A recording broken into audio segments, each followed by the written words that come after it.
This is Mary Ann Hughes, a special family transitions, and I'm so happy to have today Lorena Galvan from the University of Houston Connecting to College program to tell us about the program, the changes it's going through, and the type of students that would be a good fit. So welcome. Thank you so much for having me here.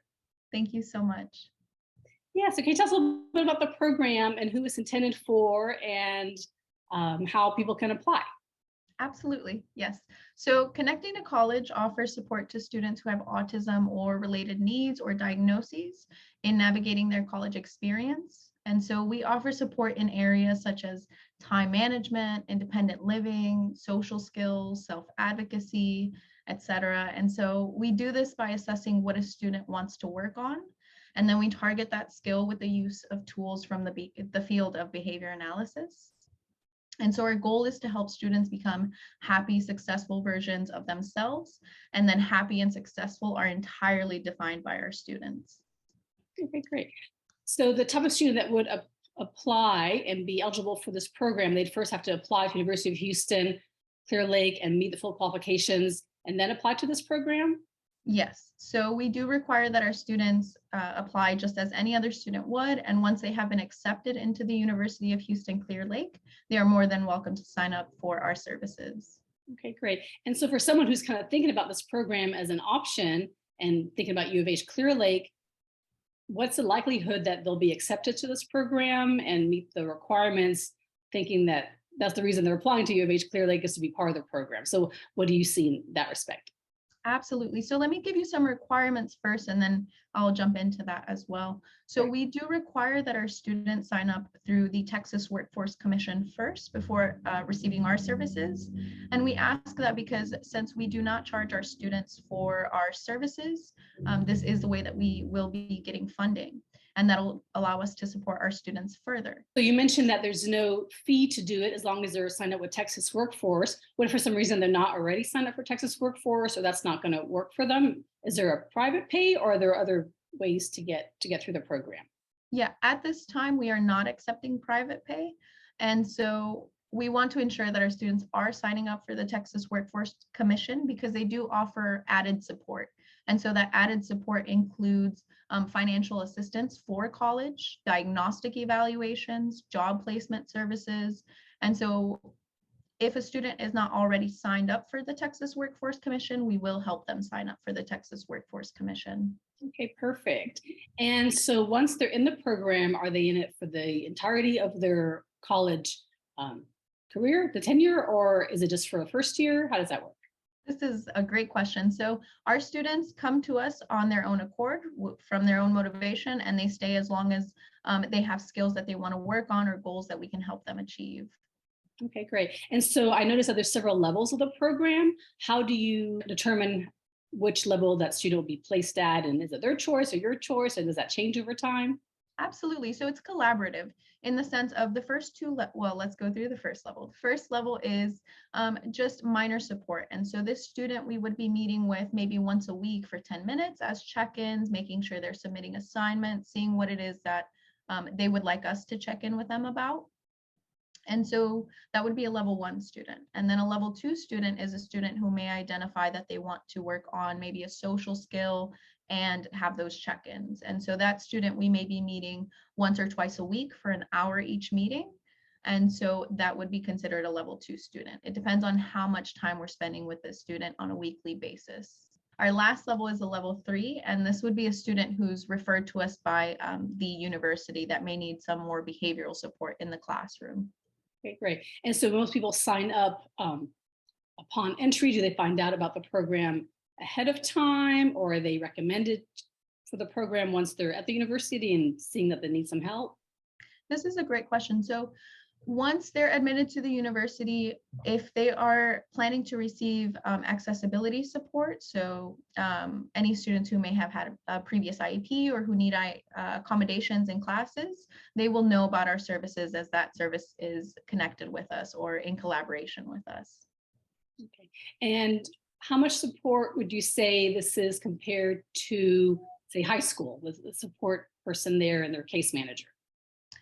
That's a good question. So I will say We offer as much support as our students ask us of or ask of us. And so what I mean by that is we don't target academic skills directly, and we don't target professional skills. We have those services on campus. And so what we do is we offer our students support in advocating for themselves and in living independently and finding those social aspects that they want to have, or those social experiences that they want to have in college. And that's not to say that we won't target those other important skills, but we want to make sure that we're providing our students with those experiences that they may not otherwise have in the college experience. What is the biggest challenge that you see with students on the spectrum as they enter college?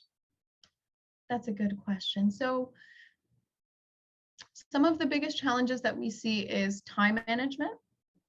We see that students who are coming in now have a lot of time to account for, time that maybe their parents used to account for. And so now they have that independence of identifying, well, who am I? What do I want to do? And so that's where we come in and we help identify, well, now that you have all this time, what can we do with it? What kinds of skills do you want to learn? Maybe what kinds of friends do you want to make? And so we help students identify what it looks like to be, again, happy, successful versions of themselves beyond just living at home. And so the biggest challenge is self-management. Yeah. Yeah. Again, all that time trying to account for, well, what does it look like to be an adult? Okay, excellent. And do you find that most of the students are living on campus? I'd say about half of our students are living on campus and half still live at home. Is there a way you think is preferred, I guess, for the first year student? That's a good question. There's no preferred manner. I think it's whatever's most comfortable for parents and students. What we do like to tell parents is that we do offer support on campus to students who are here for the first time. So for example, if that student needs extra check-ins during the week, or if maybe they need help learning how to do laundry, we are there to help with that sort of thing. Oh, that's great. Okay, so you can actually go to the dorms or their apartment or whatever it may be and help with those type of skills. That's wonderful. So it's not just on campus. Absolutely. And normally when it's on campus, is there a place that they would normally go to? Is it your offices, or do you meet other places? Yeah, so we have offices. However, we are mostly mobile. So if our students want to go to the library, we're there in the library with them. If they want to meet in the cafe, we're meeting in the cafe. If there's a skill that we're working on, such as laundry, we're in their dorm, we're in the laundry room. So we're very much wherever the student is, we'll meet them. But we do have an office for them to meet with us as well. And then something else to consider is that we do offer a weekly support group for our students. So our students come in, we all talk about maybe some challenges that we faced in the week. We provide strategies to each other, which is really nice, where it's not just a therapist talking to you, it's literally your peers, and we're building community together. And so that's also a nice aspect of connecting to college. Great. So that's a great way to also work with some social skills and develop friendships as well. Yes, absolutely. Yeah. And do you do things with the larger community to kind of bring them in and educate them on connecting with people with autism? Yes. So every semester we do a Autism Allies training for the community. So that's staff and professors. And then this coming semester, we are going to start rolling out one for students as well. And we also provide to any university or any business that wants the same training, an Autism Allies training. So becoming more familiar with individuals who are neurodiverse and how to work with them. We do offer those trainings as well. Okay, great. So you'll go to their workplace and have that training for them? Yes, or Zoom, whatever is easiest for the business or university. Well, that's great to know as well. Yes. And so what percentage of the students on the spectrum would you say participate in your program? Oh, goodness. That's a difficult question to answer because we're not given disclosure as to how many students have autism. But we do work with quite a few students in our program. There are, I'd say, close, if not 15, more than 15. I don't want to give an exact number. Sure. But yeah. I probably imagine that's a really small percentage of the ones that may need the help. That do you think maybe they don't know about the program, or they're Yes. to reach out? What do you think? Yeah, so connecting to college has been a program for 5 years. And I've been a part of it the last 3. In the last 3 is when COVID also happened. And from my understanding, COVID definitely gave us a hit in that, students weren't able to see us, weren't able to understand that our service was available to them. And now we're much more accessible. So we are seeing a lot more students coming to ask for help. But yeah. Okay, great. So what's the likelihood then of someone who applies to U of H, gets accepted, and then applies to this program?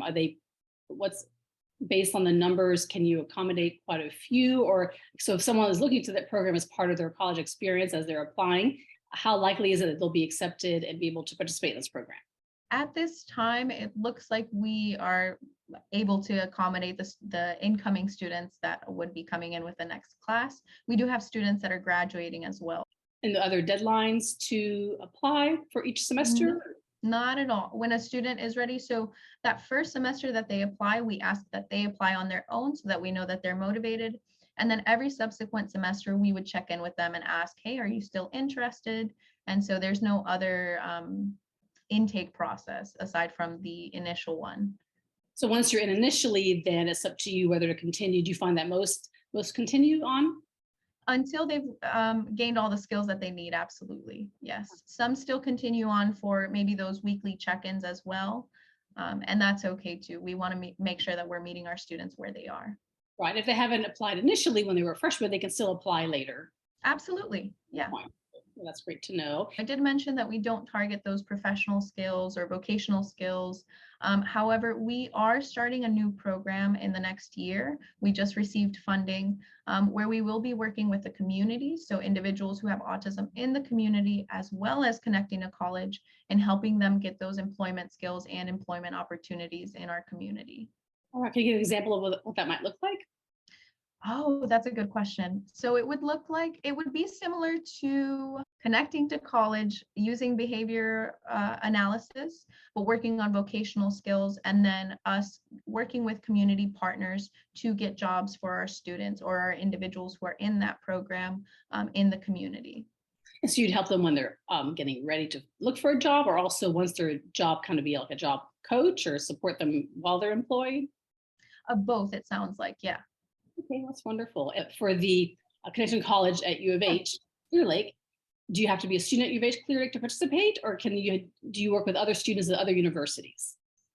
Great question. So at this time, we are only going to be accepting University of Houston Clear Lake students because we're looking to expand. And so in order to expand, we want to make sure that we're expanding for our current students. And then if we see that it's a success and we're able to continue to grow that to other universities, we will do that. But at this time, we are only accepting University of Houston Clear Lake students. Okay, wonderful. And now you said it's the graduate students providing the supports during the program, or how does that work? Okay. Yes. And remind me again which department you're in and how that works. Absolutely. So we are the program of behavior analysis, and we are a part of the humanities and human sciences program at the University of Houston Clear Lake. Okay, wonderful. And so what advice would you give for somebody who's still in high school, who's getting ready to apply or thinking about college? What kind of things should they work on, and what kind of college program should they look at as they're planning their future? That's a great question. So one of the questions that I ask my students is, who is happy, successful you in the future? What do they look like? And I think that's the biggest question that we should start having our students think about is, aside from just a profession, being a math teacher, being this, who do you want to be outside of that? And let's develop those skills as well, so that once we are in this environment, we have more of an understanding of, it's not just about education that we're here for. We have to build those meaningful connections, or we have to build other skills as well while we're here. And what other supports at the university are available to students, such as disability office or other type of supports, in addition to what you all offer? Absolutely. So we have counseling services, which is a great collaborative service with us. We have career services, which offers students help with interview skills, resume and cover letter building. We have academic coaching and tutoring. So academic coaches help our students as well with those skills of time management, but more on the academic side, or note-taking and test-taking strategies. That's great. So it's one of those, so many opportunities for support, so they're not going to be all alone when they're going to college for the first time. There's supports from your your office and your team, as well as different parts of the university that are there to support them as well.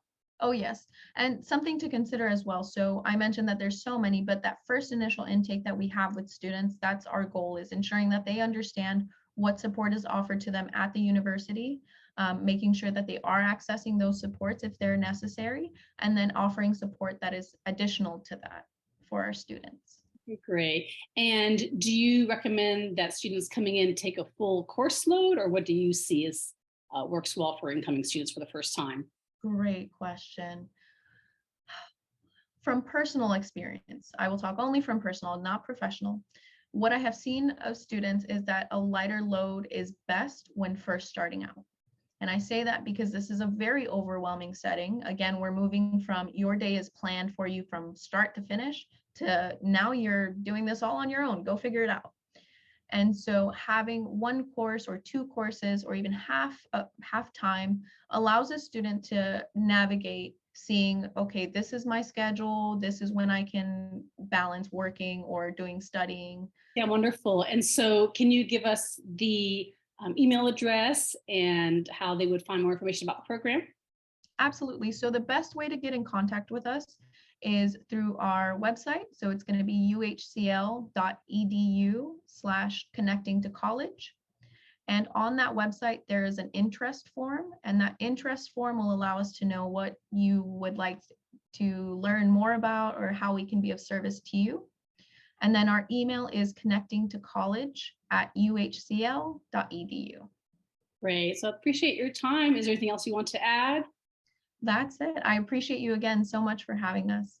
Well, thanks so much. And so, yeah, feel free to reach out to them. Sounds like there's so many great opportunities during college and even after, and to get ready for vocation and workplace. So, yeah, thanks so much for your time. And I'll put all the links with the notes as well. So, thanks so much.